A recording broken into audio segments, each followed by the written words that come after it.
And welcome back to Vanessa's podcast. Today I have a gift for my listener. It is time to give back. So I am going to give you my book. Audiobook was produced but never released. That is titled The Demoralizing Adulthood, Promise Future of Tomorrow.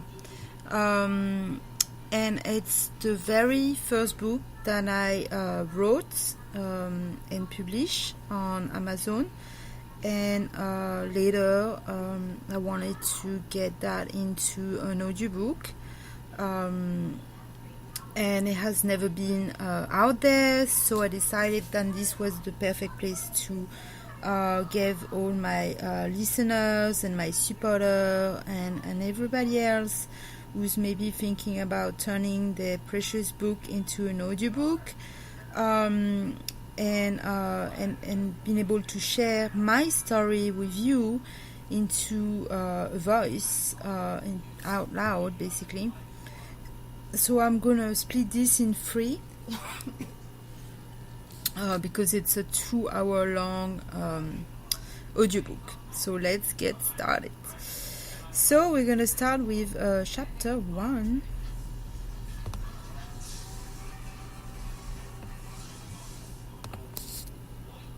Adulthood, Promise of Tomorrow by Vanessa Bush. My life, my story, chapter 1. My crazy ex story. I've never been into any longer relationship than 3 months. I just moved into the USA at 20 years old and discovered Florida for the first time of my life. I started to check out clubs, and for Halloween I found that club called Out Limit.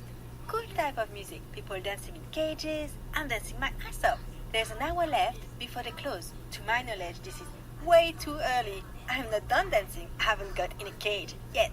I sat down on a stool off the dance floor, and a guy appears to be sitting facing me at approximately 5 inches afar from my face. He says to me, "How would you dance? You're super sexy. Mucho bueno. Let me buy you a drink." I said, "Okay, thanks, I'm Vanessa. I just moved from France, and this is actually my first nightclub tryout. In France, our nightclub closes at 5 a.m. and then we can find other nightclub from 6 a.m. to 1 p.m. and we usually finish party at someone's house. Our night don't end for 3 days straight." He looks at me like I spoke Mandarin, because I am pretty sure he didn't not catch a word or meaning to anything I said. But to make it simpler for him, I changed into, "Hi, I am Vanessa. Thank you. What is your name?" He answered, "Isaiah. I am from Guatemala." I barely speak English, but knowing that he spoke Spanish made it easier. I could speak French and he could understand a few similar meaning to the verbs. He barely hears me inside. I go back and dance. He holds my shoulders and follow me. I tried to avoid him, but he's always here. I come out of the bathroom. Here he is, holding a new drink for me. I gave up and spent more time with him. I could tell he was desperate for my attention. He begs me to follow him to his car, that I would be impressed. I said, "Okay, sure." I see a red Eclipse sports car, a pretty sharp-looking wheel. Not what I imagined he would be driving. I was like, "Wow, cool, nice ride."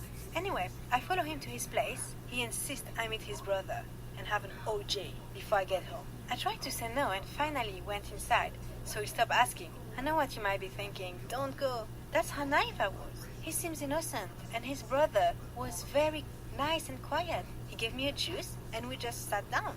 I finally left, and he has my number. A few days later, he took me out, told me about his country, Guatemala, how he survived and how he grew up. I found out that he didn't know how to read or write, because he went to school until he was 9, and they barely had teacher there to teach. It took him 10 years to speak English, and he had been working long hours in boat manufacture ever since in America. I was impressed that he would work so hard so he could send out money to his family back there, and he had a dream to save enough money to buy his house there and one for his mother, and open a jean t-shirt store with his brother. I was learning something new, something very different from my culture. We started to date.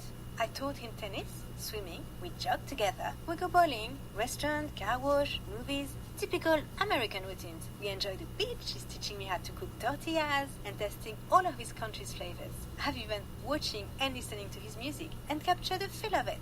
After 3 weeks of dating, he insisted that I leave my new apartment and move in with him to save money. He said I shouldn't be working anywhere because it's a man's job to be earning the money and I could just take care of his household. After wondering, I finally agreed, knowing if something went wrong, I'll have money to get out. And I never lived with anyone in my entire life, so why not give it a try and see what it is like to live with a boyfriend? I just had my first apartment, and now this. So exciting! So here we are, happy and growing. We are all loving life and exploring new auras, experience. But I started to notice after 2 months that his was a little possessive and showing signs of jealousy, like asking me why I was 3 minutes late after work, where did I eat my lunch. He started to look in my purse without asking and in my car to see if I didn't leave anything suspicious. Then weeks went on and he started to dig into my wallet and dresser and read all my receipts one by one. I thought that was very weird, but all I could do was to reassure him that he could trust me. Once we went dancing and he violently took my arms and said, "Let's go now." He said that I was flirting with everyone and that I was here and wanted to be screwed. We tore in a car and he yelled. That was the first real fight ever.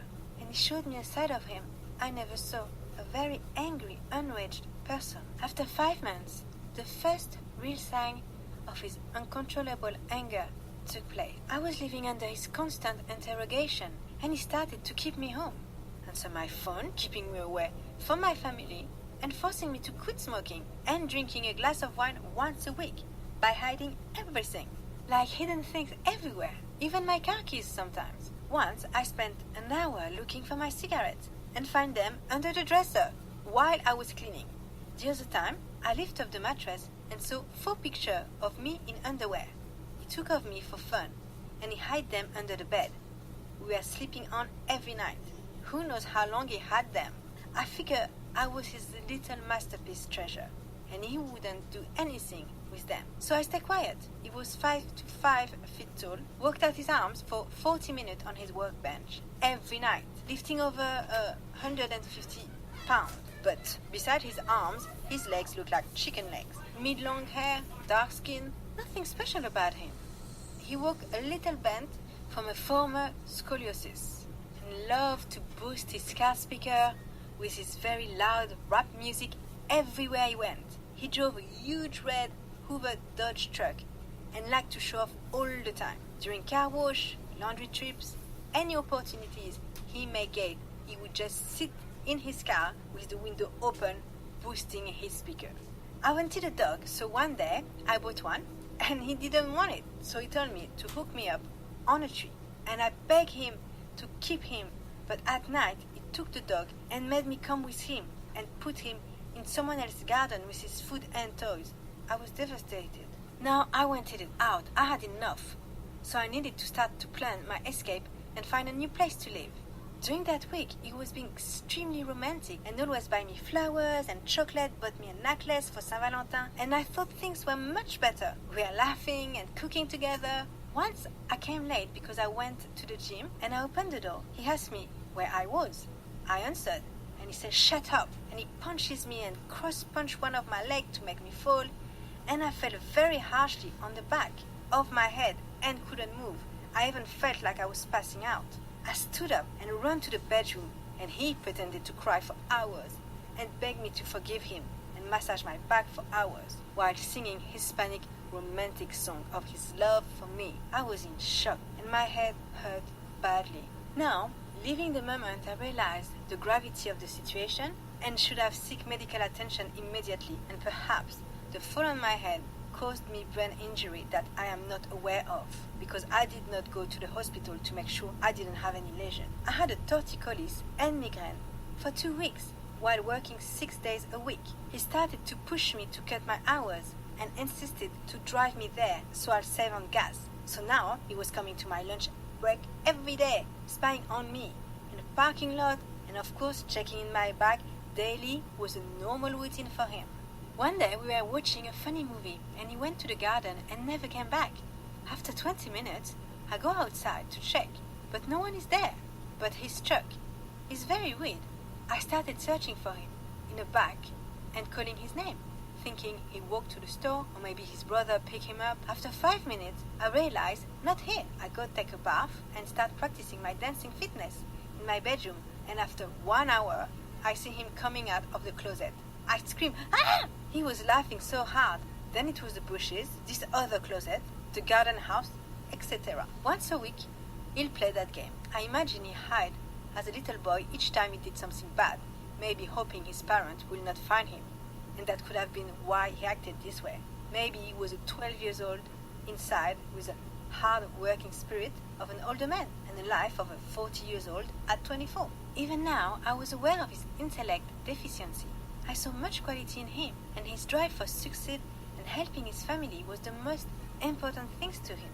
I need to start escaping somehow, so little by little, day by day, I waited for that moment he wouldn't suspect me to leave, because he had always suspected and will block my car purposely. One day I did it. I took my suitcase, all my stuff. I had 10 minutes to be gone. I drove so fast, it wasn't funny. I went to my brother's apartment complex, but no one was there. So I waited in my car for an hour. I'm lying on my seat when suddenly I see him pulling up right next to my car like a car race chaser and jump in the passenger seat. Tell me he never smoked weed, but he had to when he couldn't find me and started to squeeze my arm. And I begged him to stop when I was about to get away. He chokes me. With him being stoned and his naturally aggressivity, I thought I was done. Never in my life I had been choked. My airways were blocked. And if my brother roommate didn't show up at that moment and made him run away, I always wonder if he could have killed me. I cried and was too afraid to call the police. I spent a week there. Then I had to go to my parents. And a morning when my mother went to work, he came in their house with a bouquet of red roses and took a hammer to his head and said, "If you don't come with me, I'm gonna kill myself right now, right here." And he actually started to bang on his head. I didn't know what to do. My mum saw his car on her way out. She drove back very fast and opened the door and asked me, "Everything's okay here?" At this point, she had no idea of anything had been going on. Besides, he was my boyfriend and a sweet little Guatemalan guy. I was under fear. I said, "Yes, everything is good." Then she left and I followed him as he was pulling me by the hair to his car. Time went by and now we are at 9 months of the relationship. If I can call him that, this same weekend, he takes me out and proposed to me. I had to say no, but he kept trying, acting like everything was exactly the same. I knew I needed backup, serious backup. This time that I had to find the courage to tell someone. I hated drama. I had never dealt with the police before. I am 21 now. Remember, I grew up in a very peaceful country village with a lot of support and friends, with minor crime and a pretty good surrounding and a large safety net. And I was trying to keep the peace and being as discreet as much as I could. An evening, it was pouring rain, and I went to our laundry machine and I tried to come back inside, but the door is locked. I screamed and begged, but nothing. I'm soaking wet.